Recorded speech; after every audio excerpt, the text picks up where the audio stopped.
Hey there, for this video, we are taking a look at the neighborhood Sonoma Verde. Now, technically, it's in the town of McLendon-Chisholm, but the good news is you don't have to learn to say that word or learn how to spell it if you live here, because you can just put Rockwall on everything and you'll still get your mail. But so Sonoma Verde is a neighborhood that has been under construction since about 2014, and it's still under construction. They have new phases coming in, and right now we're sitting in one of two of their common areas. And so here, there's a playground over here. We've got dog parks behind me, or a dog park behind me. And then on the other side of the neighborhood is where the neighborhood clubhouse is. There's a pool, tennis court, a basketball court, volleyball court, and another playground. And actually, according to the builders here, the developer is in the works of creating a third amenity area. No details on what those amenities are going to be just yet. Based on what I know of the neighborhood and what I've heard some other neighbors talk about, I know they would love to have another pool, because for the size of the neighborhood, the pool that they do have right now can get a little crazy at the peak summer times. So I know the neighbors would love to have another pool, but that's a pretty big amenity to throw in without having it be a part of the Grand Master Plan. So I'd be surprised if that actually comes in. But this neighborhood, like I said, it's been in construction since about 2014, still a little bit more to go. There's a whole nother phase coming in kind of behind this area on the other side of Edwards Road, and not exactly sure how much of it is going to be Webb development and the other part to be just normal development that we've seen most of Sonoma Verde have. But Webb is coming in, and if you're not familiar with that, Webb is a 55 plus active adult community. So what you'll get there is homes that are generally very well maintained. They typically do your front yard maintenance to give you that lock and leave lifestyle. No promises if that's what they're going to have there, but probably that 55 plus area will also have their own amenity area, but then also have access to all the other amenities of Sonoma Verde. So if you are looking to move to the area and have some older parents that want to move along with you, this is a great opportunity that they could have their own space, being in a community where there's tons of activities. Because one of the things about those 55 plus communities is that you typically do have higher HOA dues, because you just have so much going on as far as activities, and there's always something to do. And again, the amenities are really nice. So a nice thing to have. A little bit more about the history of Sonoma Verde. So it started out with some other builders than what you see now. So it started out with Altura Homes, Lennar Homes, Megatel Homes. And as part of the Lennar Homes, when they were building in here, they had a product called the Next Gen product. And what that was, something where you had a full kind of like attached apartment to the house. It was attached to the house. It wasn't a separate ADU, accessory dwelling unit. But so some of the resale homes here, if you do like this area, some of the homes in Sonoma Verde do have that separate apartment, and people have,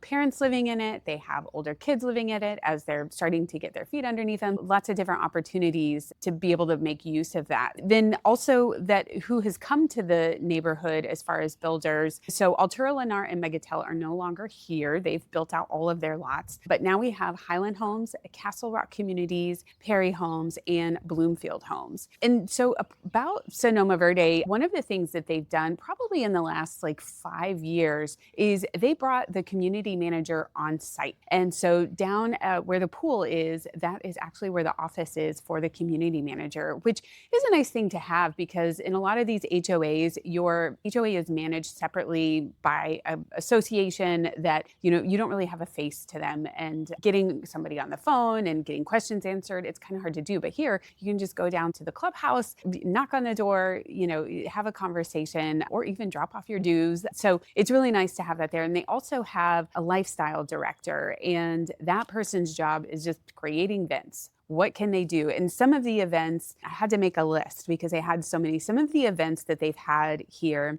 are, they have mahjong at the community center or the amenity center. They had a poolside picnic, muffins with mom, a summer kickoff party, a senior social club, a gardening club, a craft club, a fitness club, and I'm pretty sure they've even had a book club. And so yeah, lots of different things to do here and to get involved. And let's see what else. Oh, this neighborhood actually does have some nice sidewalks. If you watch any of these videos, you hear me kind of poke fun about developers who talk about all their walking trails, because walking trails are really just sidewalks with a fancy name. You get a lot of that here in Sonoma Verde, but actually they do have some sidewalk areas that are interconnected throughout the neighborhood. Now, you do have to walk in front of your neighbors' houses a lot, but yeah, there's actually a lot of places to go. They have a really big pond at the front and you can walk around there. There's also a little path that's it kind of goes in between some houses where their fences line up against it. So you got a path there, and then there's a small path that goes in through some trees, which is really nice that if like on a morning like this, I mean, by the way,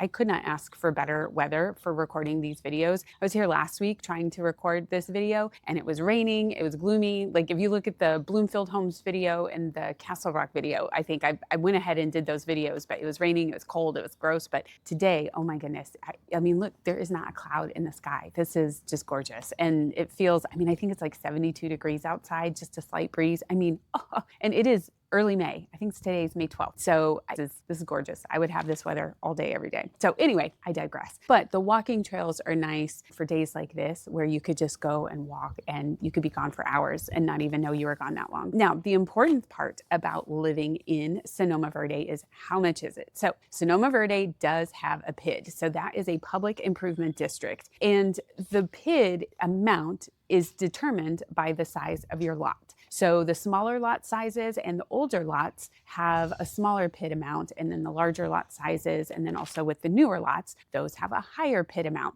So there's not like a perfect percentage I could put on it and say, oh, you can just tack on this much percent and that'll tell you what your PID is. But all of the builders kind of give you a rough 0.6% as a good number to use to estimate. Now, you will get, if you go under contract, you'll get a statement that says exactly what your PID amounts are. So there won't be a surprise with that. But for the sake of just trying to understand what it looks like getting into the neighborhood, go off that 0.6%. So the tax rate, so this is Rockwall ISD Schools. So the tax rate includes those schools. So the base tax rate before the PID is 1.4103. And then you add the 0.6% for the PID. So that's going to put your tax rate about 2% to 2.1%. Now, also, obviously, amenities like this don't come free. So there is an HOA here. And the HOA dues are up to $996 a year, which is going to be $249 a quarter. Now, I've got a whole nother video that I have on Sonoma Verde about the schools of Sonoma Verde, where we go into the details of those and the school report cards and stuff like how far they are from the neighborhood. So be sure to check out that video. But just for quick reference, like I said, this is Rockwall ISD, and this neighborhood has had a lot of rezoning happening to it over the years with the school district. So you might see some conflicting information out there as far as the elementary and middle school. But as of the recording of this video, the elementary school for this neighborhood is Shannon Elementary. The middle school for this neighborhood is the brand new Rockwall Middle School. And that middle school building is gorgeous. So that just opened up for this school year, the 25-26 school year. And that is for 6th, 7th, and 8th graders. It used to be that in elementary school here in Rockwall, here in this neighborhood, it went up to 6th grade, but now 6th graders have moved up to middle school. And so Rockwall has 6th, 7th, 8th graders. And then the high school is Rockwall Heath High School. But the 9th graders will go to the 9th grade center. And then for sophomore through senior years, they'll go to Rockwall Heath High School, which is about 6 miles away. That is a quick look at just the rundown about living in Sonoma Verde. So what we're going to do is we are going to take a little drive around the neighborhood so you can see what the street looks like, what the houses look like. And yeah, I hope you enjoy it. So let's go take a look.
And by the way, if we have not met yet, I'm Jennifer Templeton. I'm a realtor and broker associate with the Crest Edge Group at Keller Williams Rockwall. And if you're looking to relocate to Rockwall or move anywhere around the area, I'd love to be your real estate resource. So feel free to reach out to us. The contact information is in the description of this video, or you can always go to livinginrockwall.com/Sonoma Verde to learn more about Sonoma Verde and get in touch with us. Thank you so much for watching this video, and be sure to watch some others while you're here.